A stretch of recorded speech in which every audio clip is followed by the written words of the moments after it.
الله أكبر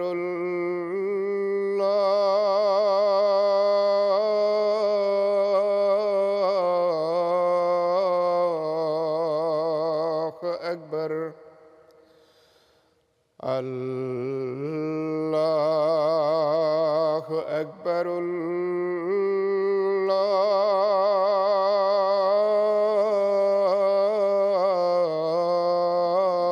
الله أكبر أشهد أن لا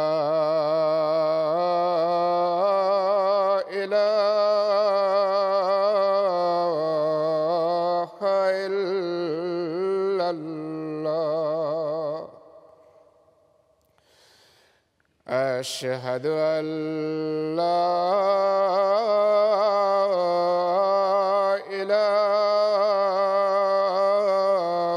إله إلا الله أشهد أن محمدًا رسول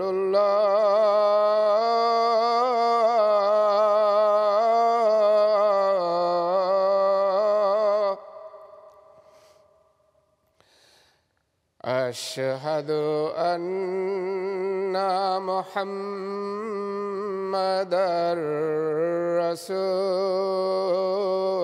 رسول الله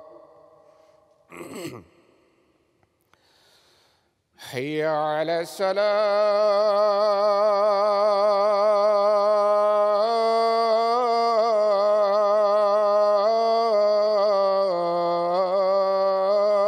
الصلاة حي على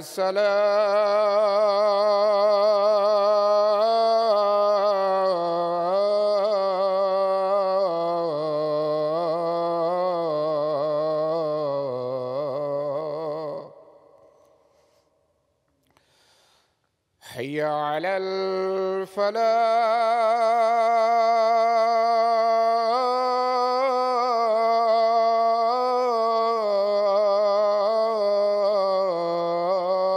الفلاح حي على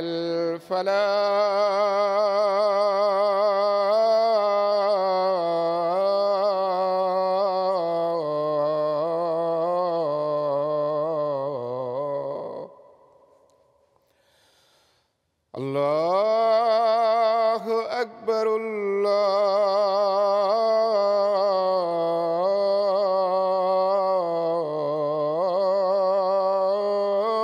الله أكبر لا إله إلا الله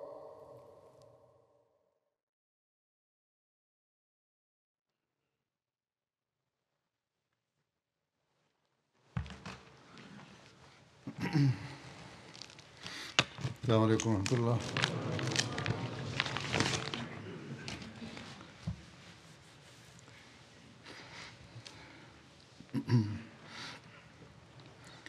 أشهد أن لا إله إلا الله وحده لا شريك له وأشهد أن محمدًا عبده ورسوله أما بعد فأعوذ بالله من الشيطان الرجيم بسم الله الرحمن الرحيم الحمد لله رب العالمين الرحمن الرحيم مالك يوم الدين إياك نعبد وإياك نستعين اهدنا الصراط المستقيم صراط الذين أنعمت عليهم غير المغضوب عليهم ولا الضالين وإذا سألك عبادي عني فإني قريب أجيب دعوة الداع إذا دعاني فليستجيبوا لي وليؤمنوا بي لعلهم يرشدون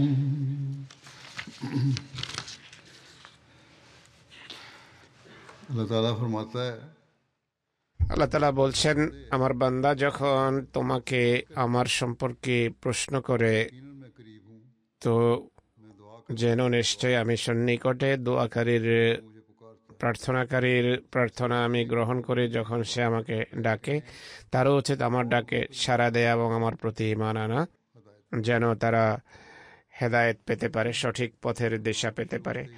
রমজান আরম্ভ হতেই হৃদয়ে তাৎক্ষণিকভাবে ধারণা জাগ্রত হয়ে যে নামাজের প্রতি মনোযোগ নিবদ্ধ হওয়া উচিত, কেননা এটি কল্যাণের মাস। اس میں دعائیں قبول ہوتی ہیں এই মাসে দোয়া গৃহীত হয়, তাই مسجد کی طرف بھی সচরাচর رخ کرتے ہیں মানুষ মসজিদমুখী হয়। মসজিদে মানুষের আনাগোনা বেড়ে যায়। ফজরের নামাজ হোক বা ঈশার নামাজ, فجر اور مغرب عشاء کی نماز پر اتنی حاضری সাধারণ দিনগুলোতে ফজর এবং ঈশার সময় ততটা উপস্থিতি থাকে না যতটা রমজানে দেখা যায়। এটি খোদার কৃপা ان دنوں যে অন্তত পক্ষে এই দিনগুলোতে মানুষের চেতনাবোধ জাগ্রত হয় যে মসজিদ যেতে হবে আর খোদার কাছে কৃপা ভিক্ষা اس کی یہ بنیاد চাইতে হবে। এর کہ اللہ تعالیٰ فرماتا এর মৌলিক কারণ হলো আল্লাহ তাআলা বলছেন, রমজানের দিনগুলোতে আমি জাহান্নামের দ্বার রুদ্ধ করে দেই, শয়তানকে শিকলাবদ্ধ করে দেই আর জান্নাতের দরজা খুলে দিই। اس سے لوگ صرف یہ خیال کرتے ہیں کہ মানুষ মনে করে যে হয়তো باتوں کی ضرورت কেবল রমজানেই ইবাদত করার প্রয়োজন, আর রমজানে যে দোয়া করা হয় ہے یا باتیں کی جائیں বা যে কথাগুলো বলা হয় وہی ہماری بخشش সেগুলোই ایمان پیدا کرتے আমাদের ক্ষমার বিধান এবং ব্যবস্থা করবে। গায়ের আমদি ইসলামী চ্যানেলে এই হাদিস বারবার পুনরাবৃত্ত হয়, অথচ ہیں یہ غلط سوچ ہے এটি একটি ভ্রান্ত ধারণা। রমজানে ইবাদতের প্রতি মনোযোগ আল্লাহ তাআলা আকর্ষণ করেছেন এই জন্য যে সেটিকে জীবনের স্থায়ী অংশ করে নাও। যদি এমনটি না হয় তাহলে কেবল রমজানের ইবাদত কোনো কাজের নয়, বরং আল্লাহ তাআলা বলবেন, تم نے ایک مہینے کی بات এটি তো 1 মাস ইবাদত করেছ, বাকি 11 মাস কি করেছ? তাই এমন ভ্রান্ত ধারণা মানুষের মন থেকে ঝেড়ে قرآن میں نمازیں پڑھ لیں ফেলে দেওয়া উচিত اور مسجدوں کو যে কেবল রমজানে নামাজ পড়বো আর মসজিদ আবাদ করব, এই ধারণা মন থেকে বের করে দেওয়া উচিত। কারণ মহানবী বলেছেন, যে ব্যক্তি ইমানের চেতনা নিয়ে আর পুণ্যের উদ্দেশ্যে রমজানের রাতে اس کے گزشتہ উঠে নামাজ পড়ে তার পূর্বের পাপ ক্ষমা করে দেওয়া হয়। এটি মহানবীর উক্তি। اب یہ سوچ ہو سکتی ہے کہ جب انسان مستقل اپنی زندگی کا حصہ نیکیوں کو بنانے کی کوشش এসব পুণ্যকে জীবনের স্থায়ী অংশ যদি করে, توجہ کی طرف توجہ دے মানুষ যদি তাহাজ্জুদ নফলের প্রতি মনোযোগী হয়, قرآن میں زیادہ توجہ پیدا ہوگی রমজানে বেশি মনোযোগ নিবদ্ধ হবে। যারা স্থায়ী ইবাদত করে তারা তাদের চিন্তা চেতনা এটাই থাকে, কিন্তু কিছু মানুষ মনে করে যে শুধু راتوں کو اٹھ لیا রমজানের রাতে জাগ্রত হলাম, উঠলাম, এটি যথেষ্ট। غلطیوں کو মানুষ সবসময় ভুল করতেই থাকে। ভুল করা মানুষের বৈশিষ্ট্য, কিন্তু খোদা তাআলাও একান্ত দয়ালু এবং কৃপালু, তিনি ক্ষমাশীল। کم ہو یہ کہ তাই তিনি আমাদের ہمارے سے سال کے دوران میں এই সুযোগ দিয়েছেন। غلطیاں ہو گئی বছরে কোনো সময় যদি سے عہد کرو ভুল হয়ে যায় তাহলে নতুনভাবে অঙ্গীকার করো اس پر قائم कायम रहने की আর এর कोशिश উপর करो कि প্রতিষ্ঠিত तुम्हारे থাকার साथ চেষ্টা अल्लाह করো, का हक अदा करने वाले बनो যে ভবিষ্যতে খোদার প্রকৃত और অর্থে वो ইবাদত तमाम করবে नेकियों से जलाने वाले আর बनोगे সে সমস্ত जिसका अल्लाह ताला ने পুণ্য तुम्हें हुक्म दिया করবে যা আল্লাহ তাআলা করার নির্দেশ দিয়েছেন। एक मुसलमान को खास तौर पे তাই একজন মুসলমানকে এই কথা বিশেষভাবে স্মরণ রাখা উচিত, রমজানের जो अल्लाह ताला ने हुक्म दिया যে ইবাদতের আল্লাহ তাআলা নির্দেশ वो इसलिए दिया है দিয়েছেন, সেই নির্দেশের কারণ হলো और हिदायत पैदा যেন তোমাদের মাঝে और হেদায়েত जीने के लिए नहीं पैदा এবং রুশদ সঠিক পথের দিশা যেন তোমরা পাও। আর এই রুশদ বা সঠিক বোধ বুদ্ধি সঠিক পথের দিশা এটা স্থায়ী বৈশিষ্ট্য হওয়া উচিত। याद दहानी करवाने के लिए আল্লাহ তাআলা और अपनी रहमत স্মরণ করানোর জন্য, নিজের রহমানিয়ত প্রকাশের জন্য, को लेके आता है রহমানিয়তের বিকাশের জন্য বারবার রমজান নিয়ে আসেন। भटका है মানুষ उसको दोबारा যে বিভ্রান্ত হয়, পথভ্রষ্ট হয়, তাকে পুনরায় তার দায়িত্ব সম্পর্কে সচেতন করার জন্য এটা নিয়ে আসেন। মানুষ যেন আল্লাহর অধিকার প্রদানের কথাও নতুনভাবে স্মরণ করে, বান্দার অধিকার প্রদান নিয়েও চিন্তা করে। वो अल्लाह ताला যদি এমনটি করে তাহলে के हुकूक अदा कर सकता সে খোদা এবং বান্দার অধিকার যথার্থভাবে দিতে পারবে, প্রদান করতে পারবে। है फरमाता है আল্লাহ তাআলা যখন বলেন कि सआला का इबादत যে এযা সাআলাকা ইবাদি, যখন আমার বান্দা প্রশ্ন করে তোমাকে, तो मेरे बंदे से यहाँ मुराद আমার বান্দা এই শব্দ বলতে এখানে খোদা প্রেমিক বোঝানো হয়েছে, যে কাউকে ভালোবাসে। साल के তার অবস্থা এমন হবে না যে 11 মাস কোনো প্রেম ভালোবাসা প্রকাশ করবে না, শুধু 1 মাস तो अल्लाह ताला के ভালোবাসা বা প্রেম নিবেদন করবে। খোদা প্রেমিকের अल्लाह ताला के बंदों का ये काम বা আল্লাহ বান্দাদের है कि मुस्तकिल বৈশিষ্ট্য হলো বা তাদের বৈশিষ্ট্য এটি হওয়া উচিত, অর্থাৎ তারা স্থায়ীভাবে চেষ্টা করা হওয়া উচিত তাদের বৈশিষ্ট্য, ताला ने दिया है সেই সমস্ত কাজ করার চেষ্টা করা উচিত যার নির্দেশ আল্লাহ তাআলা দিয়েছেন। 11 মাসে যদি শৈথিল্য প্রদর্শিত হয়েও থাকে, রোজার মাসে সেই কাজগুলো করার বিশেষ চেষ্টা করা উচিত। दोबारा सरजद ना हो চেষ্টা করা উচিত এই সমস্ত শিথিলতা যেন আবার প্রকাশ না পায়। महबूब की हर बात मान সত্যিকার প্রেমিক তার প্রেমাস্পদের প্রতিটি কথা মানে। জাগতিক दुनियावी आशिक इश्क लोग करते हैं প্রেমিক যারা আছে, बहुत सारी बुराइयां জগৎ প্রেমে যারা লিপ্ত থাকে, তারা অনেক इंसान को पहुंच सकते हैं অপকর্মে লিপ্ত থাকে, অনেক ক্ষতি হতে পারে, फायदे অনেক সময় हासिल नहीं होते প্রায় সময় लेकिन अल्लाह ताला के इश्क में জাগতিক প্রেম কল্যাণকর হয় না, কিন্তু খোদা প্রেমে कुछ है ही नहीं কল্যাণ এবং মঙ্গল ছাড়া আর কিছু নেই। খোদা প্রেম পুরোটাই কল্যাণ, কেননা খোদা তাআলা हर बुराई से बचाने वाला সকল কল্যাণের উৎস, সকল পাপ থেকে রক্ষাকারী, সকল কষ্ট থেকে রক্ষাকারী। তিনি বলেন আমার কাছে চাও, दुआ करो দোয়া করো, मैं तुम्हें जवाब भी दूंगा আমি তোমাদের উত্তর দেব। सच्चा आशिक আর जो है वो तो अल्लाह ताला का कुर्ब मांगता প্রকৃত প্রেমিক খোদার নৈকট্য চায়। है कोशिश करनी चाहिए তাই আমাদের कि हम अल्लाह ताला চেষ্টা का করা कुर्ब উচিত, मांगने की कोशिश करें আমাদের খোদার अपनी इबादतों নৈকট্য লাভের চেষ্টা করা উচিত। রমজানের ইবাদতগুলোতে दुनियावी শুধু बात हासिल करने के लिए জাগতিক স্বার্থ সিদ্ধির দোয়া করবেন না, বরং আপনাদের প্রেমাস্পদ আল্লাহর নৈকট্য লাভের দোয়া করুন। এই দোয়া করুন, अपना कुर्ब আল্লাহ আমাদেরকে তোমার নৈকট্য দান করো, আমাদেরকে এমন দোয়া করার তৌফিক দাও যা তুমি গ্রহণ করবে, তোমার মোলাকাত লাভের সৌভাগ্য দাও, আমাদেরকে উত্তম রোজা রাখার তৌফিক দাও। যদি এটি হয়, রমজানের পর আর পাপ বাকি থাকবে না, পুণ্যের অব্যাহত সুযোগ মানুষ লাভ করতে থাকবে। আল্লাহ তাআলা বারবার কোরআনে মনোযোগ আকর্ষণ করেছেন, বুঝিয়েছেন যে আল্লাহর অধিকার কি, বান্দাদের অধিকার কি, সেগুলো প্রদানের চেষ্টা করো। হযরত মসিহ মউদ আলাইহিস সালাতু ওয়াস সালাম বলেন, कुरान करीम में কোরআন শরীফে 700 আদেশ নিষেধ রয়েছে। কোরআন में तो जो दिलाई পাঠের প্রতি রমজানে মনোযোগ আকর্ষণ করা হয়েছে, বিশেষভাবে মনোযোগ আকর্ষণ করা হয়েছে। যদি আমরা কোরআন পড়ি তাহলে আমরা বিভিন্ন নির্দেশ যা আছে, আল্লাহ তাআলা যা দিয়েছেন, যে নির্দেশ দিয়েছেন, সেগুলো খুঁজে বের করার চেষ্টা করব। এক জায়গায় মুহাম্মদ সাল্লাল্লাহু আলাইহি ওয়াসাল্লাম 7 শতাধিক আদেশ নিষেধের की तलाश करेंगे কথা উল্লেখ করেছেন। যদি আমরা আল্লাহর নির্দেশাবলী সন্ধান করি তাহলে সেগুলো মেনে চলারও চেষ্টা করব। সত্যিকার প্রেমিকের এটি বৈশিষ্ট্য, প্রেমাস্পদের কথা মানার সর্বাত্মক চেষ্টা সে করে থাকে। কারণ আল্লাহ তাআলা বলছেন যে আমার বান্দাদের বলো তারা যেন আমার প্রতি ঈমান আনে, যেন তারা হেদায়েত পেতে পারে। আর কামেল এবং পূর্ণ ঈমান হলো আল্লাহ এবং রসুলের নির্দেশ মেনে চলা। फिर ये भी कि अल्लाह ताला का हुक्म है আর আল্লাহর আরেকটি নির্দেশ রয়েছে যে ঈমান এবং ऐसी चीज সৎকর্ম, নেক কর্ম সমান্তরালে চলে। शायद में ये भी लिखा এই কারণে এই আয়াতে এটিও লেখা হয়েছে, আমার ডাকে যেন মানুষ সাড়া দেয়। हमारे सालिया बजा लाएं আর আল্লাহর কথা হলো নেক কর্ম করা, আমলে সালে করা, পুণ্যের উপর প্রতিষ্ঠিত হওয়া, এবাদতে যেন এবাদতকে যেন দোয়ায় সজ্জিত করে। অন্যত্র আল্লাহ তাআলা বলেন, আল্লাহু ওয়ালিউল্লাযিনা আমানু, আল্লাহ যারা ঈমান আনে তাদের বন্ধু হয়ে থাকেন। আল্লাহর বন্ধুত্ব এবং ঈমান তোমাদেরকে খোদার নৈকট্যে ধন্য করবে আর ক্রমাগতভাবে এক্ষেত্রে উন্নতি করতে থাকবে, উন্নতি ধারা অব্যাহত থাকবে। এই নৈকট্য কোনো এক জায়গায় গিয়ে থেমে যায় না। তিনি দোয়া শোনেন, গ্রহণ করেন। রমজানে এই পদমর্যাদা, এই মর্যাদায় উপনীত হওয়ার চেষ্টা অব্যাহত রাখা উচিত। ভাবা উচিত যে এরপর যদি আমরা এই পদমর্যাদা থেকে ছিটকে পড়ি আর ইবাদতের দায়িত্ব যদি সেভাবে পালন না করি যেভাবে রমজানে করেছি, আর খোদার নৈকট্য লাভের চেষ্টা অব্যাহত না থাকে, তাহলে খোদা কিভাবে বন্ধু হতে পারেন? আল্লাহ তো তাহলে আর ওলি হবেন না।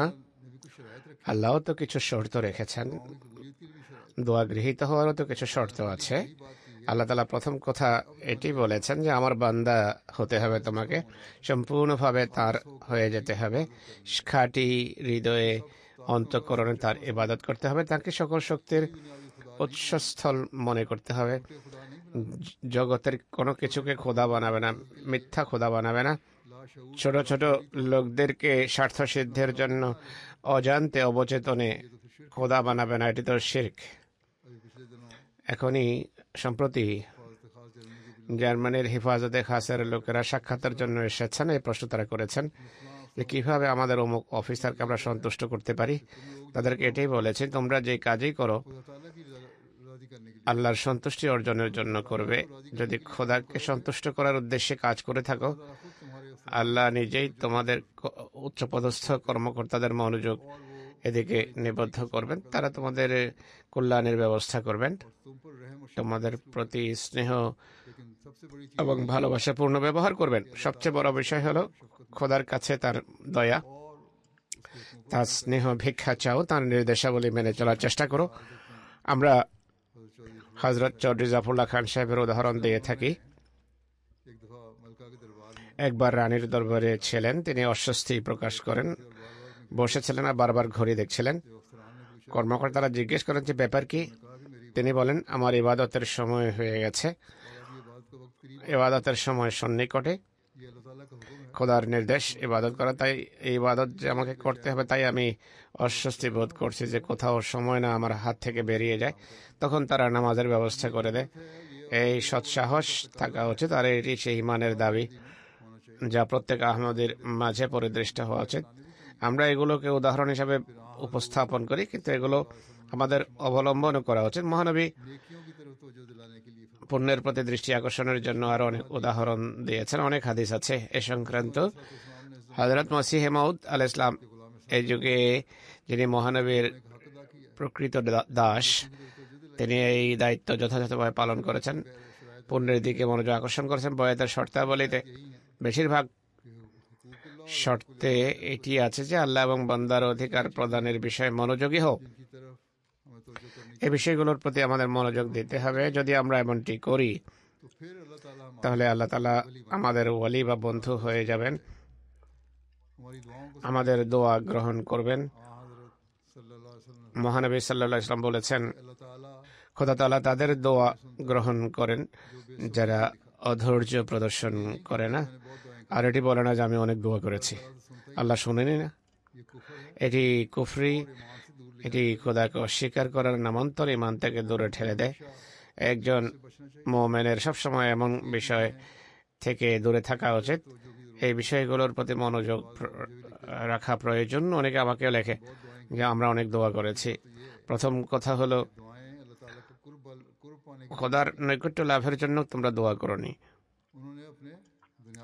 এরা জাগতিক স্বার্থের জন্য দোয়া করেছে, আর তখন করেছে যখন জাগতিক সমস্যাবলী দেখা দিয়েছে। তাই শুধু জাগতিক সমস্যাবলীর সমাধানের জন্য যদি আল্লাহর কাছে যাই, তাহলে আল্লাহ এমন দোয়া কেন শুনবেন? दोस्त तो उस वक्त दोस्ती का বন্ধু বন্ধুত্বের দাবি তখন পূরণ করে যখন से आम हालात में भी दोस्ती का সাধারণ দিনগুলোতেও বন্ধুত্বের बातों को सुना जाए, দাবি পূরণ করা হয়। তার কথা শুনে মানুষ তার কথা মানে, तुम्हारी बातों को सुनेगा। কেবল তবেই তিনি আমাদের কথা শুনবেন। ये बात हमेशा याद এই কথা সবসময় স্মরণ রাখা উচিত। रखें, अपने मकसद শুধু নিজেদের স্বার্থ সিদ্ধির জন্য, জাগতিক কাজকর্মের জন্য যেন আল্লাহর কাছে না যাই, বরং খোদার নৈকট্য লাভের জন্য ताला के पास जाने, যেন খোদার কাছে যাওয়ার চেষ্টা করি। এটি যদি আমরা করি, तो इंशाअल्लाह अल्लाह তাহলে ইনশাল্লাহ আল্লাহ তালা আমাদের দোয়া গ্রহণ করবেন এবং তিনি করেন उनका जवाब भी देता है, আর उত্তরও দেন। क्योंकि उसने तो खुद कहा है, কেননা আল্লাহ নিজেই বলেছেন যে আমি উত্তর দেই। হযরত মসিহ মউদ আলাইহিস সালাতু ওয়াস সালাম तो दो दोस्तों का मामला हो, বলেন যে এই বিষয়টি দুই दोस्त की मान ले, বন্ধুর कभी মধ্যকার বিষয় হয়ে থাকে। কখনো বন্ধু বন্ধুকে নিজের কথা মানায়, কখনো বন্ধুর কথা মানে। बजाय খোদা এমনটি করেন। की दुआ खुदा रद्द এক মুমিনের দোয়া আল্লাহ তাআলা বাধ্যত প্রত্যাখ্যান করলেও এটি তার কল্যাণের জন্য করেন। उन बातों का जो मुस्लिम सामने फरमाया, হযরত মসিহ ইসলাম कहना कि मैंने दुआ বলেন, এই কথা বলা যে আমি দোয়া করেছি, প্রথম কথা হলো দোয়া তুমি जब अपनी दुनिया তখন করেছ যখন জাগতিক কোনো স্বার্থ की खातिर দেখা দিয়েছে, ধর্মের জন্য, ধর্মের কল্যাণের জন্য, ধর্মের ক্ষেত্রে উন্নতির জন্য, খোদার নৈকট্য লাভের জন্য কোনো দোয়া করা হয়নি। और फिर अगर एक मोमिन है আর যদি কেউ মোমেন হয়ে থাকে दफा दुआएं नहीं আর কোনো সময় তার দোয়া যদি গৃহীত না হয়, তাহলে হযরত মসিহ ইসলাম এ সম্পর্কে বলছেন যে দোয়া গৃহীত হওয়ার বিষয়টি দুই বন্ধুর মধ্যকার বিষয়ের ন্যায়। কখনো এক বন্ধু মানে, কখনো মানে না বন্ধুর কথা। আর যখন মানে না, তখন বন্ধুর কল্যাণের কোনো উপকরণ তাতে রেখে দেন। এমন বিষয় আছে যা আল্লাহ তাআলা গ্রহণ করেন না, বরং তাকে অন্যভাবে তিনি পুরস্কৃত করে থাকেন। হযরত মসিহ মউদ আলাইহিস সালাম এক জায়গায় বলেন, मेरे बारे में सवाल আমার বান্দা যখন আমাকে वजूद पर दिली আমার সম্পর্কে প্রশ্ন করে যে আল্লাহর অস্তিত্বের প্রমাণ কি, এর উত্তর হলো আমি খুবই নিকটে, আমি কাছে। অর্থাৎ বড় কোনো প্রমাণের প্রয়োজন নেই। আমার অস্তিত্ব मुख्तलिफ तरीके से समझ आ খুব সহজেই বোঝা সম্ভব। সহজভাবে আমার অস্তিত্বের প্রমাণ খুঁজে বের করা যায়। প্রমাণ হলো कि जब कोई दुआ करने वाला मुझे पुकार যখন কোনো দোয়াকারী আমাকে ডাকে, उसकी सुनता আমি তার और अपने इल्हाम ডাকে সাড়া দেই, এলহামের মাধ্যমে তাকে সাফল্যের সংবাদ দেই। এর ফলে আমার সত্তা সম্পর্কে ঈমান সৃষ্টি হয় না, বরং আমি যে সর্বশক্তিমান সে সম্পর্কেও ঈমান সৃষ্টি হয়। আল্লাহ শুনেন এবং আল্লাহ উত্তরও দেন। আমাদের রিভিউ অফ রিলিজিয়ন্স কয়েক বছর ধরে গড সামিট করছে। বিভিন্ন সময়ে उन्होंने किया তারা করেছে। এবছরও তারা এই প্রোগ্রাম করেছে। মানুষ দোয়া গৃহীত হওয়ার ঘটনাবলী শোনায়। किस तरह अल्लाह ताला ने उनकी दुआओं को सुना, আল্লাহ তাআলা তাদের দোয়া শুনেছেন, আর कबूलियत की वजह से দোয়া গৃহীত হওয়ার কারণে আল্লাহর পবিত্র সত্তায় তাদের বিশ্বাস জন্মেছে। কিন্তু শর্ত হলো फरमाया चाहिए कि लोग ऐसी हालत तकवा और खुदा মানুষের हालत तकवा নিজেদের মাঝে खुदा तरसी की पैदा करें, তাকওয়া এবং খোদাভীতি সৃষ্টি করা উচিত, যেন আমি তাদের ডাকে সাড়া দিতে পারি। তাকওয়ার সৃষ্টি করতে হবে, খোদাভীতি সৃষ্টি হতে হবে। आप फरमाते हैं कि अल्लाह ताला तो ये আল্লাহ তাআলা বলছেন যে তাকওয়া এবং খোদাভীতি যদি সৃষ্টি করো নিজের মাঝে, তাহলে আমি শুনবো না হয় শুনবো না। अब ये खुदा तरसी और तकवा की हालत খোদাভীতি এবং ताला को তাকওয়া आवाज अपनी आवाज सुनवाने के लिए খোদার আওয়াজ শোনার জন্য আমাদের নিজেদের মাঝে সৃষ্টি করতে হবে। ये जो मुझ पर ईमान আর আমার সত্তায় ঈমান আনা উচিত। আল্লাহ তাআলা বলছেন তাদের উচিত আমাতে ঈমান আনা। जो उनको मार्फत कामला में পূর্ণ তত্ত্বজ্ঞান লাভের পূর্বে এই স্বীকারোক্তি আবশ্যক যে খোদা আছেন तमाम ताकतें আর সকল শক্তির তিনি আধার। যে ব্যক্তি ঈমান আনে को इरफान दिया जाता তাকে তত্ত্বজ্ঞানে ধন্য করা হয়। এটি আল্লাহ তাআলা বলেছেন, है कि फल इस ফালিয়াস্তাজিবু লি ওয়াল ইউমিনু বি। আমার ডাকে তাদের সাড়া দিতে হবে, আমার প্রতি তাদের ঈমান আনতে হবে। और फरमाया भी उन लोगों को है ये जो अपने बंदे हैं, এটি তাদেরকে বলছেন যারা তার বান্দা, जो हकीकी मोमिन है, हकीकी बंदे তারা প্রকৃত মোমেন, প্রকৃত বান্দা। बाज़ वक्त जैसा कि मैंने पहले भी कहा অনেক সময় আমি যেভাবে বলেছি যে দুর্বলতাও দেখা দেয়। तब वो अपने ईमानों को मजबूत करें, দুর্বল अल्लाह ताला के অবস্থায় আল্লাহর নৈকট্য লাভের চেষ্টা করা উচিত, ঈমান মজবুত করার চেষ্টা করা উচিত। तो अल्लाह ताला এটি যদি হয় তাহলে है जो सब খোদা তাআলা যিনি সর্বশক্তির আধার, और उस पर ईमान की तरक्की भी होती चली जाएगी। जब তার वो देखेगा कि मेरा बंदा তিনি যখন দেখেন যে আমার বান্দা আমার কাছে আসার চেষ্টা করছে, ईमान का तरक्की তিনি বান্দার ঈমানকে দৃঢ় করবেন, ঈমানকে উন্নত করবেন। फान दिया जाता है তাকে তত্ত্বজ্ঞান দেয়া হয়। में होगा এমন পর্যায়ে খোদা তার দোয়া শুনবেন, अल्लाह ताला की हकीकत আল্লাহ তার প্রকৃত মর্ম সে किसी दुआ को বুঝবে, আল্লাহ স্বরূপ বুঝবে। আল্লাহ কোনো দোয়া গ্রহণ না করলেও তার হৃদয়কে আল্লাহ তাআলা এমন প্রশান্ত করবেন, সে চিন্তাই করবেন, সে কখনো ভাববে না যে আল্লাহ আমার দোয়া শোনেননি। সে বুঝবে যে আল্লাহ অন্য কোনো ভাবে আমার চাহিদা পূরণ করবেন, আমার অভাব মোচন করবেন। তিনি বলছেন खुदा तरसी हो ক্ষুধাভীতি থাকতে হবে, ताला के हुकूक আল্লাহর প্রাপ্য ও দিতে হবে, আল্লাহর বান্দাদের অধিকারও প্রদান করতে হবে। এটি হলো ক্ষুধাভীতি। তবেই मैं तुम्हारी दुआ আল্লাহ বলছেন যে আমি তোমাদের দোয়া গ্রহণ করব। ঈমান এবং বিশ্বাসে তখন মানুষের উন্নতি ধারা অব্যাহত রাখা উচিত, তাহলে তত্ত্বজ্ঞান লাভ হবে। তার তত্ত্বজ্ঞানের ক্ষেত্রে সে উন্নতি করবে। পূর্ণ তত্ত্বজ্ঞান पैदा होती चली जाएगी।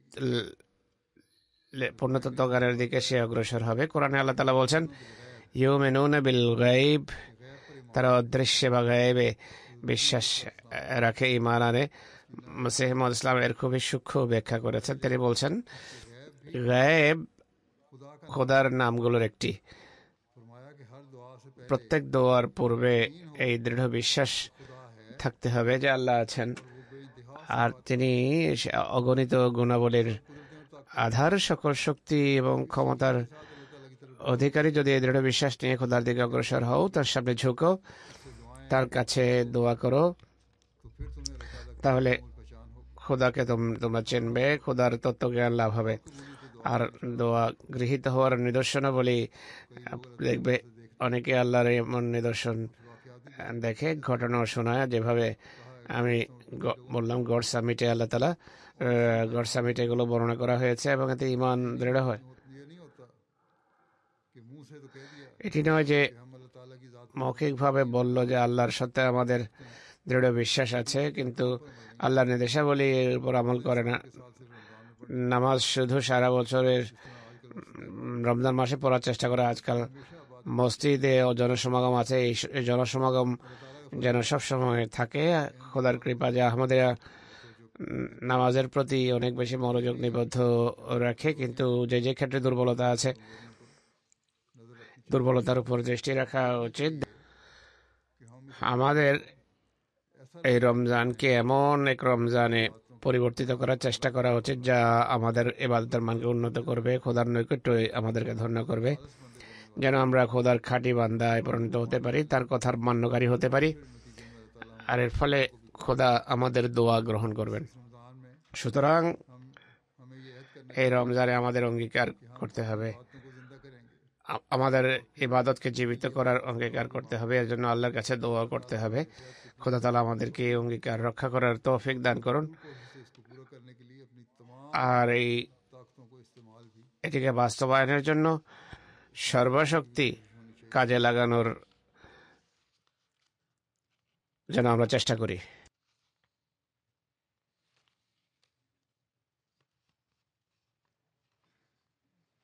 बस जब ये कोशिश होगी এই চেষ্টা যদি থাকে, और इसके लिए हम पूरी ताकतों से अपनी सारी ताकतें इस्तेमाल कर পুরো শক্তি যদি এই কাজে আমরা নিয়োজিত করি, तो फिर खुद अल्लाह ताला তাহলে इतना करीबी ताल्लुक पैदा हो আল্লাহর সাথে এত ঘনিষ্ঠ সম্পর্ক রচিত হবে যে খোদা বন্ধু হয়ে যাবেন, যেভাবে তিনি বলেছেন वली बन যে আমি ওলি হয়ে যাই उन लोगों का जो मेरी बातें मान তাদের, যারা আমার কথা মানে। রওয়ায়েতে इब्ने उमर হাদিসে আছে, হযরত ইবনে ওমর রাদিয়াল্লাহু আনহু বর্ণনা করেন, মহানবী সাল্লাল্লাহু আলাইহি ওয়াসাল্লাম বলেছেন, तुम में से जिसके लिए তোমাদের बाबे दुआ যার জন্য দোয়ার দ্বার तो गोया মুক্ত করা হয়, তার জন্য যেন রহমতের দ্বার খুলে দেওয়া হয়েছে। খোদার কাছে যাই চাওয়া হয় সেগুলোর মাঝে তার কাছে সবচেয়ে প্রিয় হলো তার কাছে নিরাপত্তা চাওয়া। মহানবী বলেন, হুজুর সাল্লাল্লাহু আলাইহি সাল্লাম বলেছেন যে এই বিপদ এসে গেছে এবং যে বিপদ এখনো আসেনি সেসবের বিরুদ্ধে দোয়া কল্যাণকর হয়ে থাকে। হে আল্লাহর বান্দাগণ, তোমরা দোয়া করার রীতি অবলম্বন করো, দোয়ার অভ্যাস রপ্ত করো। বিপদ আপদ শুধু রমজানে আসে না, বা সমস্যা শুধু রমজানেই দেখা দেয় না, বিভিন্ন সময় সমস্যা দেখা দেয়। আল্লাহ তাআলা বলেন, দোয়া শুধু এই দিনগুলোতে করো না,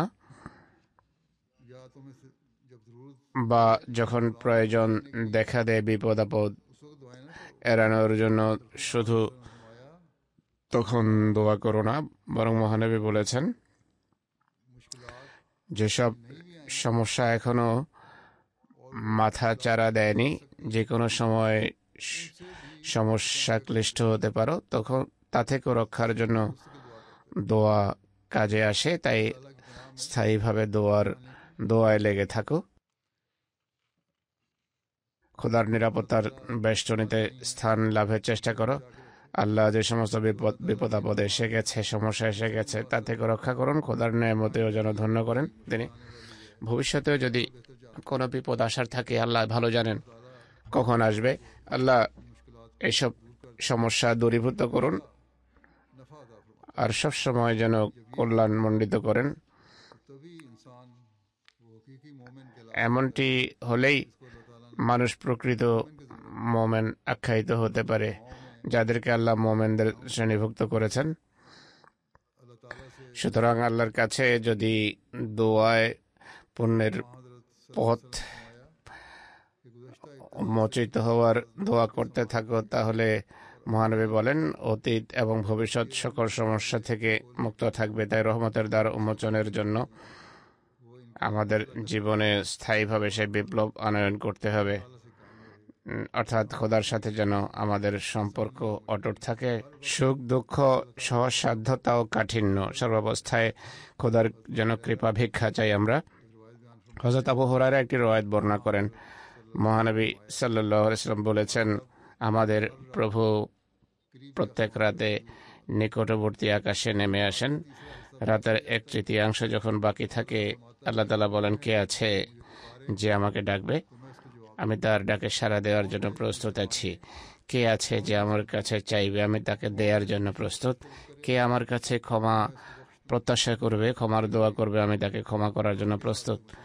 এই বিষয়টি শুধু রমজানের সাথে সম্পর্কযুক্ত নয়, এখানে সাধারণ অবস্থার কথা হচ্ছে। যখনই বান্দা আমার কাছে চায়, আমি তাকে ক্ষমা করি, আমি তাকে দেই, তার কথার উত্তরও দেই।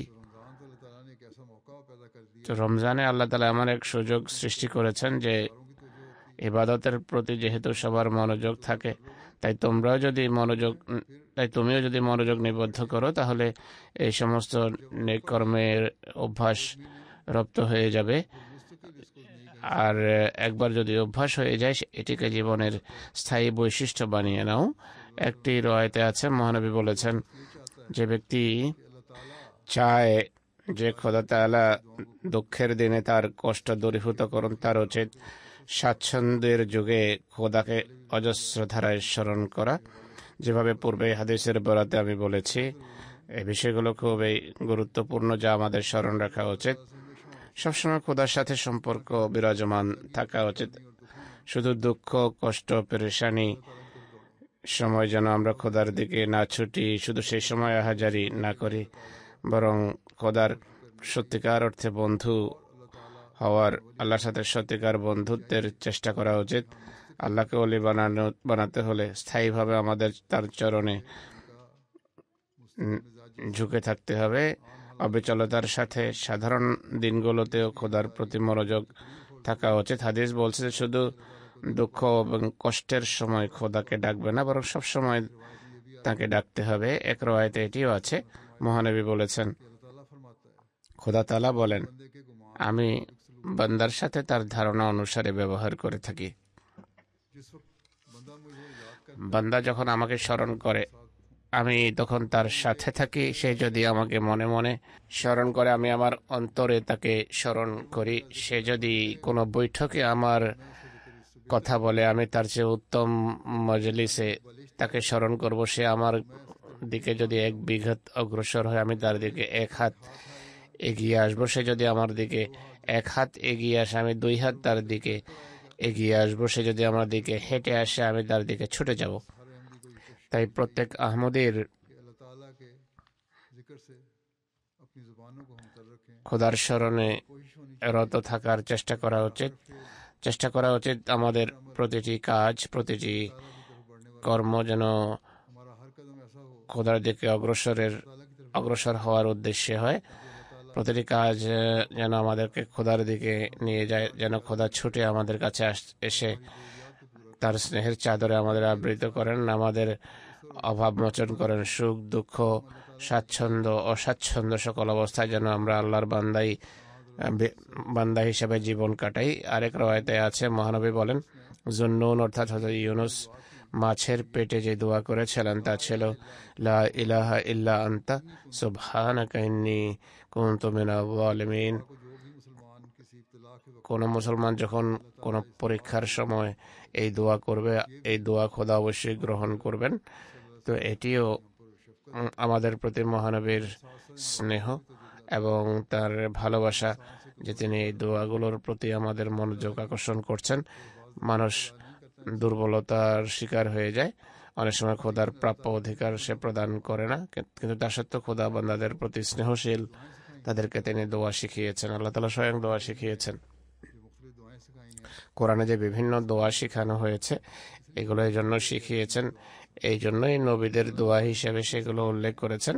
এগুলো নবীদের কৃত দোয়া আল্লাহ শিখিয়েছেন, এই জন্য सिखाई हुई दुआएं हैं, যে আমরা अल्लाह ताला कबूल फरमाए এই দোয়াগুলো যদি করি, খোদা তাআলা গ্রহণ করবেন। कि हम पहले কিন্তু প্রথমে इसका हक अदा करें। যথাযথভাবে দোয়া করতে হবে আমাদেরকে। ফালিয়াস্তাজিবুলি বলেছেন আল্লাহ তাআলা, অর্থাৎ আমার ডাকে সাড়া দাও, मेरी बात सुनो আমার কথা শোনো,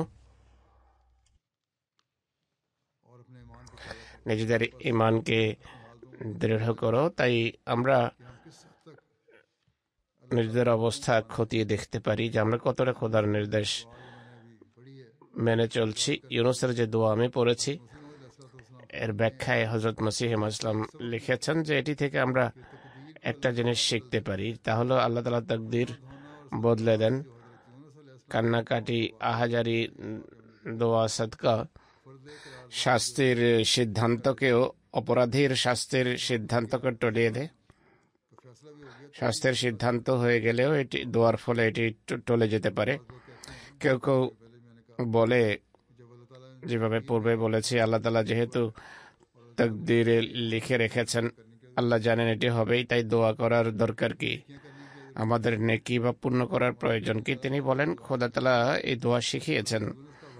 হযরত ইউনূসের ঘটনা উল্লেখ করে প্রমাণ দিয়েছেন যে আমি তাকদীরের সিদ্ধান্ত, যা আমার সিদ্ধান্ত, সেগুলোকে বদলে দেই।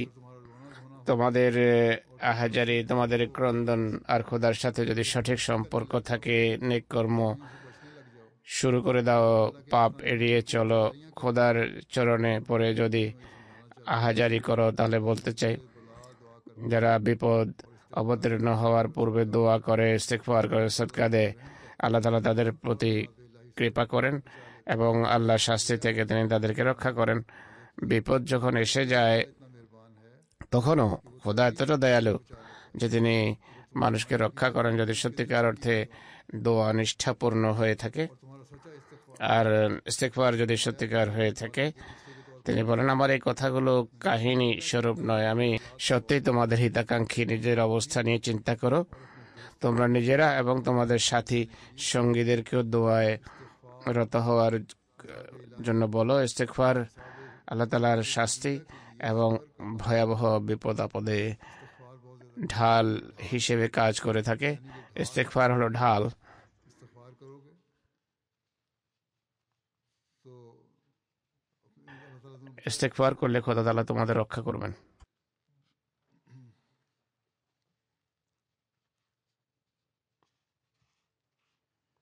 गुज़श्ता दिनों में সম্প্রতি तहरीक भी की আমি দোয়ার তাহরিক করেছিলাম, তাতে ইস্তেগফারের প্রতি মনোযোগ আকর্ষণ করেছি। তিনি বলেন, ইস্তেগফার হলো একটি ঢাল। কোরআন শরীফে আল্লাহ তাআলা বলছেন, মা কান আল্লাহু মুআযযিবাহুম ওয়া হুম ইস্তাগফিরুন। আল্লাহ নিজেই বলছেন, আল্লাহ তোমাদের ইস্তেগফাররত অবস্থায় শাস্তি কেন দেবেন? আল্লাহ তাদেরকে শাস্তি দেন না যারা ইস্তেগফারে রত থাকে। প্রকৃত ইস্তেগফার দরকার। তাই যদি চাও যে ঐশী শাস্তি থেকে নিরাপদ থাকো, তাহলে অজস্র ধারায় ইস্তেগফার করো। মানুষ যদি ইস্তেগফারে রত থাকে, ক্ষমা চাইতে থাকে, তাহলে আল্লাহ তাআলা শাস্তি দেবেন না। মুসলিম ইসলামের ব্যাখ্যায় বলছেন যে যদি তোমরা ঐশী শাস্তি এবং কোপানল থেকে রক্ষা পেতে চাও, অনেক বেশি ইস্তেগফার করো। অন্য রওয়ায়াতে আছে, মহানবী বলেছেন, আল্লাহ তাআলা বড়ই লজ্জাশীল, অত্যন্ত সম্মানিত, উদার। বান্দা যখন তার দরবারে উভয় হাত তুলে, তিনি সেগুলোকে খালি এবং ব্যর্থ ফেরাতে লজ্জাবোধ করেন। আন্তরিকভাবে কৃত দোয়া কখনো প্রত্যাখ্যাত হয় না, বরং তা তিনি গ্রহণ করেন। অতএব আল্লাহ তাআলার কাছে আমরা যদি নিষ্ঠার সাথে দোয়া করি, অতীতের ভুলভ্রান্তির যদি ক্ষমা চাই, ভবিষ্যতে পূর্ণ করার তৌফিক যদি যাচনা করি, রমজানে যদি এই উদ্দেশ্যে চেষ্টা করি, দোয়া করি, রমজানের পরও যদি এই উদ্দেশ্যে দোয়া অব্যাহত রাখি, তাহলে দেখুন কিভাবে খোদা আমাদের কাছে ছুটে আসেন আর আমাদেরকে তার স্নেহ করে স্থান দেন। হযরত মসিহ মউদ বলছেন, এভাবে ঐশী গ্রন্থাবলীতে নেক এবং পুণ্যবান মানুষের মাঝে পার্থক্য করা হয়েছে। তাদের ভিন্ন ভিন্ন পদমর্যাদার কথা উল্লেখ করা হয়েছে। একইভাবে প্রকৃতির নিয়মে সেই দুই মানুষের মাঝেও পার্থক্য আছে। যাদের একজন খোদা তাআলাকে কল্যাণের উৎসস্থল মনে করে বাস্তব অবস্থার মাধ্যমে, কথা ও কর্মের মাধ্যমে তার কাছে সাহায্য চায়, আর দ্বিতীয় ব্যক্তি শুধু নিজের প্রচেষ্টা শক্তির উপর নির্ভর করে নিজের দোয়াকে হাস্যস্কর বিষয় মনে করে, আরও উদাসীন্য ও অহংকারের মাঝে জীবন কাটিয়ে দেয়। আর যে ব্যক্তি সমস্যার সময় দোয়া করে, আল্লাহর কাছে সমস্যার সমাধান চায় আর দোয়া পরম মার্গে পৌঁছায়, চূড়ান্ত কাকুতি মিনতি করে, এমন মানুষ আল্লাহ তাআলার পক্ষ থেকে প্রশান্তি এবং প্রকৃত আনন্দ লাভ করে। তার লক্ষ্য এবং উদ্দেশ্য লাভ না হলেও অন্য কোনো ধরনের নিশ্চয়তা এবং প্রবোধ তাকে দেয়া হয়। এমন মানুষ কোনোভাবে ব্যর্থ হয় না। সাফল্য লাভের পাশাপাশি ইমানি শক্তিও তার লাভ হয়, দৃঢ় বিশ্বাস তার অর্জিত হয়। আল্লাহ তাআলা স্বয়ং পাপী এবং পুণ্যবান মানুষের মাঝে পার্থক্য এটি রেখেছেন যে সে আল্লাহ তাআলাকে কল্যাণের উৎসস্থল মনে করে। নেক ব্যক্তি আল্লাহ তাআলাকে কল্যাণের উৎসস্থল মনে করে, আল্লাহর সত্তাকে সকল কল্যাণের উৎস জ্ঞান করে। সে বিশ্বাস রাখে সব কল্যাণরা যে আল্লাহর পক্ষ থেকে লাভ হয় এবং তার কাছে শক্তি যাচনা করে। এমন মানুষ অবশ্যই মুমিন। আর অহংকারী ব্যক্তি এমনটি করে না। সে মনে করে জাগতিক উপায় উপকরণ ব্যবহার করে আমি অনেক কিছু হস্তগত করব। অবস্থা যদি এমন হয়, এমন বান্দাদের আল্লাহ তাআলা অবশ্যই কোনো না কোনো সময় পাকড়াও করেন। রওয়ায়াতে উল্লেখিত আছে, হাদিসে আছে, মহানবী বলেছেন, মহানবী সম্পর্কে রওয়ায়াত হলো, যখন কোনো বৈঠক থেকে উঠতেন তিনি দোয়া করতেন, হে আল্লাহ, তুমি আমাদের হৃদয়ে তোমার ভীতি সৃষ্টি করো, যার মাধ্যমে তুমি আমাদের এবং পাপের মাঝে প্রতিবন্ধকতা সৃষ্টি করবে। তোমার অবাধ্যতার কোনো পদক্ষেপ যেন আমরা না নেই। আনুগত্যের সেই মর্যাদায় আমাদের উপনীত করো, যে কারণে তুমি আমাদেরকে জান্নাতে পৌঁছে দেবে। আর এতটা বিশ্বাস দান করো যার ফলে জাগতিক সমস্যাবলী সহ্য করা আমাদের জন্য সহজ হয়ে উঠবে। হে আল্লাহ, আমাদেরকে আমাদের কান, চোখ, আমাদের শক্তি নিচের মাধ্যমে সারা জীবন সঠিক সিদ্ধান্ত করার তৌফিক দান করো, আর আমাদেরকে কল্যাণের উত্তরাধিকারী করো, আর যে আমাদের প্রতি অবিচার করে তুমি আমাদের পক্ষ থেকে প্রতিশোধ নাও, যে আমাদের প্রতি শত্রুতা রাখে তার বিরুদ্ধে আমাদের সাহায্য করো। কোনো ধর্মীয় বিষয়ে কোনো পরীক্ষার হাত থেকে রক্ষা করো, আর এই বস্তু জগৎ যেন আমাদের সব চাওয়া পাওয়ার কেন্দ্রস্থল না হয়, আর আমাদের জ্ঞান যেন জগৎ পর্যন্ত সীমাবদ্ধ না থাকে। আমাদের চিন্তা ভাবনা কেবল জাগতিকতার গণ্ডিতেই যেন সীমাবদ্ধ না থাকে।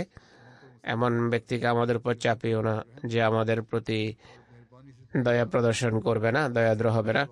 অতএব এই দোয়া সবসময় স্মরণ রাখা উচিত। কত বেদনার সাথে মহানবী খোদার কাছে দোয়া করেছেন, খুবই কম্প্রিহেন্সিভ একটি দোয়া মহানবী আমাদেরকে দিয়ে গেছেন। তাই খোদার কাছে আমরা দোয়া করি আমাদের সর্বশক্তি, আমাদের প্রতিটি অঙ্গ, চোখ, কান, নাক, মুখ, হৃদয়, মস্তিষ্ক, সবকিছু খোদা কল্যাণমণ্ডিত করুন। প্রতিটি অঙ্গ যেন খোদার প্রতি কৃতজ্ঞ হয়, আমরা যেন খোদার নিয়ামতের উত্তরাধিকারী হতে পারি, আর খোদাই আমাদেরকে অত্যাচারীদের হাত থেকে রক্ষা করুন। পৃথিবীতে বিরাজমান পরিস্থিতি, পাকিস্তানে বিরাজমান অবস্থা, অন্যান্য জায়গায়, বাংলাদেশেও এবং অন্যান্য অঞ্চলেও, অন্যান্য দেশেও, আলজেরিয়া এবং আফ্রিকার বিভিন্ন দেশে কিছু দুষ্কৃতকারী দল রয়েছে যারা হামলা করে বা বিভিন্ন এলাকা দখল করে রেখেছে, আর এই দলগুলোকে সরকারও ভয় করে এবং তাদের সামনে নথি স্বীকার করে। খোদার কাছে দোয়া করা উচিত আমাদেরকে আল্লাহ তাআলা অত্যাচারীদের হাত থেকে যেন রক্ষা করেন, তাদের কাছ থেকে প্রতিশোধ দেন যে আমাদের প্রতি শত্রুতা রাখে। হে আল্লাহ, তুমি নিজেই আমাদেরকে তাদের বিরুদ্ধে সাহায্য করো। এইভাবে যদি রমজানে আমরা দোয়া করি তাহলে খোদা তাআলা এক মহান বিপ্লব সৃষ্টি করবেন। তাহলে আমরা দেখব পাকিস্তানি মৌলবি হোক বা কোনো শক্তিশালী লোক হোক বা কোনো দেশের কোনো শক্তিশালী মানুষ হোক, তারা আমাদের কখনো কোনো ক্ষতি করতে পারবে না। আর আমরা যদি খাঁটি হৃদয়ে আল্লাহর সামনে বিনত হই তাহলে খোদা আমাদের সাহায্যে ছুটে আসবেন। তিনি আমাদের বন্ধু হিসাবে তার দায়িত্ব পালন করবেন। হযরত মসিহ মাউদ আলাইহিস সালাম বলছেন, কৃপা লাভের উত্তম উপায় হলো দোয়া। দোয়ার আবশ্যকীয় অনুষঙ্গগুলো হলো তা বিগলিত হতে হবে, তাতে উৎকণ্ঠা থাকতে হবে, একটা বিনয় এবং কাকুতি বিনতি থাকতে হবে। যে দোয়াতে কাকুতি মিনতি, বিনয় এবং পরাজিত হৃদয়ের বেদনা থাকবে তা খোদার কৃপাকে আকর্ষণ করে আর গৃহীত হয়ে মূল লক্ষ্যে পৌঁছায়। কিন্তু সমস্যা হলো এটিও খোদার কৃপা ছাড়া সম্ভব নয়। আর এর চিকিৎসা হলো দোয়ায় রত থাকা। দোয়ায় যতই অনীহা থাকুক না কেন, মানুষ যেন পরিতৃপ্তি বোধ না করে, স্বাদ না পেলেও দোয়ায় লেগে থাকো যে হে আল্লাহ, তুমি ছাড়া আমার আর কেউ নেই। আল্লাহকে এটি বলতে হবে। আমরা আর কোথাও যাবই না, অন্য কারো কাছে আমরা হাত পাতবই না এবং যেতে পারি না। তোমার সামনেই ধর্ণা দিয়ে বসে আছি, আর আমার হৃদয় ততক্ষণ প্রশান্ত হবে না যতক্ষণ হে আল্লাহ তুমি আমার দোয়া শুনবে না। তিনি বলেন, কৃত্রিম ভাবেই হোক না কেন দোয়ায় লেগে থাকা উচিত। এরপর একদিন এমন অবস্থা সৃষ্টি হবে যে সেই কৃত্রিমতা সত্যিকার দোয়ার রূপ ধারণ করবে। প্রকৃত এবং আসল দোয়া করার সুযোগ পাওয়ার জন্য দোয়া করা প্রয়োজন। অনেকেই দোয়া করে তাদের মন ভরে যায়, তারা বলে বসে যে কিছুই হবে না। তিনি বলছেন যে আমাদের নসিহত হলো এই মাটি ছানার মাঝেই কল্যাণ নিহিত। উদ্দিষ্ট রত্ন এর মাধ্যমে লাভ হয়, এর মাধ্যমে রত্ন হস্তগত হয়। যে মতি হস্তগত করতে চাও এভাবে অর্জন হয়। মানুষ স্বর্ণ সন্ধানে বের হয়, বিভিন্নভাবে স্বর্ণ তালাশ করে, নদীর কিনারায় বসে থাকে, ছালনি দিয়ে মাটি ছানতে থাকে। বহু মন মাটি ছানার পর সামান্য একটু স্বর্ণ, এক তোলা বা তার চেয়েও কম স্বর্ণ পায়, আনন্দিত হয়ে বেশ কিছুদিন লেগে থাকে। এভাবে যদি খোদার সামনে বিনত থাকো তাহলে কল্যাণ রাজি লাভ হবে। উদ্দিষ্ট রত্ন এর মাধ্যমেই হস্তগত হওয়ার একদিন আসবে যখন তার অন্তর তার কথার সাথে সঙ্গতি এবং সামঞ্জস্য খুঁজে পাবে, আর সেই বিনয় এবং বিগলন যা গ্রহণযোগ্য দোয়ার আবশ্যকীয় বিশেষত্ব তা সৃষ্টি হবে। যে রাতের বেলা উঠে যত মনোযোগেই থাকুক না কেন, অধৈর্যে থাকুক না কেন,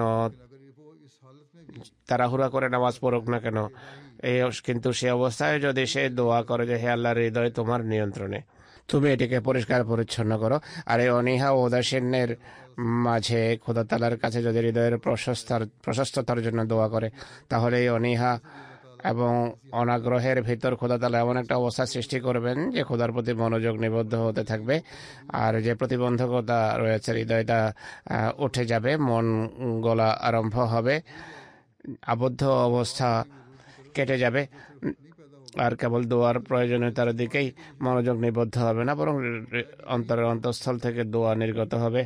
এমন মুহূর্তকে দোয়া গৃহীত হওয়ার মুহূর্ত বলা হয়ে থাকে। যদি পরিস্থিতি এমন হয় তা নিশ্চিত হতে পারো যে দোয়া গৃহীত হতে যাচ্ছে। তুমি দেখবে আত্মা খোদা তাআলার আস্তানায় লুটিয়ে পড়ছে, যেন এক ফোঁটা পানি যা নিচের দিকে প্রবাহিত হয়। সুতরাং এমন অবস্থা যখন মন গলে যায়, আর মানুষ যদি স্থায়ীভাবে এতে লেগে থাকে, খোদা মন এবং হৃদয় গলিয়ে দেন, আর দোয়া গৃহীত হওয়া আরম্ভ হয়ে যায়। সেই খোদা যার দিকে আমরা ডাকি তিনি অত্যন্ত সম্মানিত, দয়ালু এবং কৃপালু, লজ্জাশীল, সত্যবাদী, বিশ্বস্ত, দুর্বলদের উপর কৃপাকারী। অর্থাৎ তোমরা বিশ্বস্ত হয়ে যাও আর পুরো নিষ্ঠা এবং বিশ্বস্ততার সাথে দোয়া করো, তিনি তোমাদের প্রতি কৃপা করবেন। এই পৃথিবীর হট্টগোলের সাথে সম্পর্ক ছিন্ন করো, প্রবৃত্তির কামনা বাসনাকে ধর্ম হিসেবে চালানোর চেষ্টা করো না, খোদার জন্য পরাজয় বরণ করো, পরাজয় মেনে নাও, তাহলে বড় বড় বিজয়ের তোমরা উত্তরাধিকারী হবে। ছোট ছোট বিষয়াদিতে, জাগতিক বিষয়াদি থেকে মুক্ত থাকতে হবে। খোদার নৈকট্য অর্জনের জন্য এই বিষয়গুলো এড়িয়ে চলতে হবে। মানুষের অধিকার প্রদানের প্রতি মনোযোগী হতে হবে। নিকট আত্মীয় স্বজনের প্রতি তাদের বিষয়ে যত্নবান হতে হবে। বন্ধুর অধিকার প্রদানের প্রতি মনোযোগ নিবদ্ধ করতে হবে। কেবল তবেই খোদার অধিকার প্রদানের প্রতি মনোযোগ নিবদ্ধ হবে, আর দোয়া গৃহীত হওয়ার নিদর্শনাবলী মানুষ প্রত্যক্ষ করবে। তিনি বলছেন, দোয়ার প্রথম নেয়ামত হলো মানুষের মাঝে পবিত্র পরিবর্তন আসে। দোয়া গৃহীত হওয়ার জন্য এটি গুরুত্বপূর্ণ শর্ত, অর্থাৎ পবিত্র পরিবর্তন আসা আবশ্যক। শুধু রমজানে পবিত্র পরিবর্তনের কথা বলছে না, বরং স্থায়ী পবিত্র পরিবর্তন আসে। যদি এমনটি হয়, দোয়া গৃহীত হওয়ার লক্ষণাবলী প্রকাশ পায়। তিনি আরো বলছেন, মানুষ যদি এই পরিবর্তন আনেন, তাহলে খোদাও নিজের গুণাবলীতে পরিবর্তন আনেন। অথচ খোদার গুণাবলী যে পরিবর্তন হয় না, কিন্তু পরিবর্তিত ব্যক্তির জন্য ঐশী গুণাবলীর ভিন্ন বিকাশ হয়ে থাকে। এমন নয় যে খোদার গুণাবলী বদলে যায়, বরং খোদার কৃপা এবং পুরস্কার রাজির প্রদানের যে গুণাবলী আছে সেগুলো গতি আসে, গতিশীল হয় এবং মানুষ কল্যাণমণ্ডিত হয়। জগৎ এই কথাগুলো জানে না। মানুষ যদি খোদার হয়ে যায়, এমন মনে হয় যেন খোদা ভিন্ন খোদা, অথচ ভিন্ন কোনো খোদা নেই। কিন্তু খোদার ভিন্ন বিকাশ ঘটে, নতুনভাবে তাকে তুলে ধরে। এই বিশেষ বিকাশ সেই পরিবর্তিত ব্যক্তির জন্য এমন কাজ সাধন করে যা অন্যদের জন্য করে না। মানুষ বলে যে এই হলো তাকদীর, এটি তো পরিবর্তন হতে পারে না, তাই দোয়া করে লাভ কি, দোয়া তো গৃহীত হবে না। যদি সত্যিকার দোয়া করা হয়, পবিত্র মন মানসিকতা নিয়ে দোয়া করা হয়, আল্লাহ তাকদীর বদলে দেন, তার সিদ্ধান্ত বদলে দেন, অশুভ পরিণতি শুভ রূপ ধারণ করে। তাই দোয়ার প্রতি অনেক বেশি মনোযোগ নিবদ্ধ করতে হবে। আর এই রমজানকে এমন রোজায় বদলে দিন যা দোয়া গৃহীত হওয়ার রমজান হবে। নিজেদের মাঝে পবিত্র পরিবর্তনের রোজা যেন এটি হয়, আর সেই স্থায়ী পরিবর্তন যেন আমাদের জীবনের অংশ হয়ে যায়, জীবনের বৈশিষ্ট্য হয়ে যায়। আল্লাহ শত্রু এবং সব বিরোধীদের হাত থেকে আমাদের মুক্তি দেন, পরিত্রাণ দেন, অত্যাচারীদের থাবা থেকে আমাদের মুক্ত করুন। আমাদেরকে তৌফিক দিন যেন এই রমজানে আমরা নিজেদের মাঝে স্থায়ী পরিবর্তন আনয়ন করতে পারি, আর এই পরিবর্তন যেন আমাদের জীবনের স্থায়ী বৈশিষ্ট্য হয়ে যায়। আল্লাহ তাআলা আমাদেরকে সেই তৌফিক দান করুন।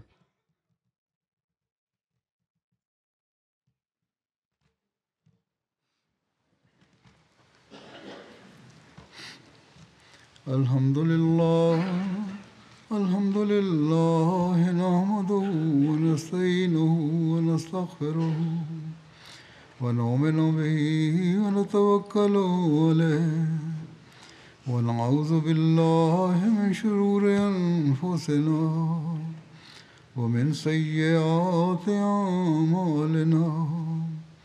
Man yahdihillahu fala mudilla lahu ومن يضلل فلا هادي له ونشهد أن لا إله إلا الله ونشهد أن محمدا عبده ورسوله.